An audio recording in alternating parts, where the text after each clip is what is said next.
5 मई को सिलीगुड़ी पीएफ कार्यालय अभियान के लिए एक तैयारी बैठक चोपड़ा में आयोजित की गई।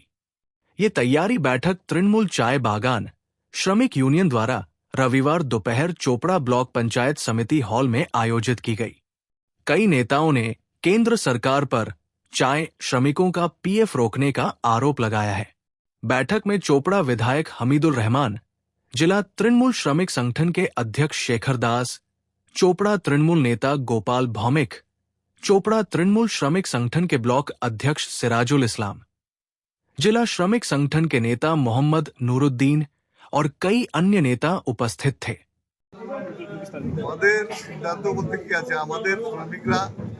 দীর্ঘদিন ধরে কেন্দ্রীয় সরকারের বঞ্চনায় পড়ে বঞ্চিত হচ্ছে।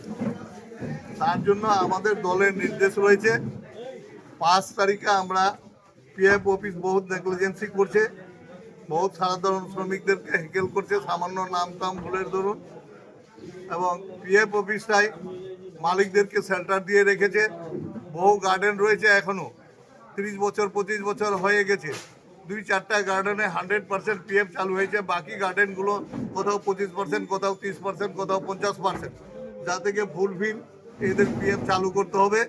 এবং গ্র্যাজুয়েটি অনেক গার্ডেনে দিচ্ছে না, এই গ্র্যাজুয়েটিগুলো দিতে হবে।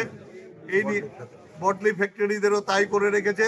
এই নিয়ে আমাদের লিডারশিপ নিয়ে আমরা মন্ত্রী সাহেব, শ্রমমন্ত্রী নিয়ে এবং ঋতুবুদ্ধা সহ মিলে আমরা সম্পূর্ণ শ্রমিকদের নিয়ে 5 তারিখে একটা পিএফ অফিসে আমরা জমায়েত করছি। যদি এতে না হয় তারপরে আমরা আবার বৃহত্তর আন্দোলনে যাব দলের নির্দেশ অনুপাতে। এর আগেও 12 তারিখে বোধহয় জলপাইগুড়িতে ওখানটায় একটা বিক্ষোভ হয়েছে বা একটা দাবি দাবা নিয়ে গিয়েছিল। এখন আমরা এটার পরে তারপরে আমরা দল চিন্তা ভাবনা করে যদি এটা কার্যকরী না হয় তা আমরা বৃহত্তর আন্দোলনে যাব।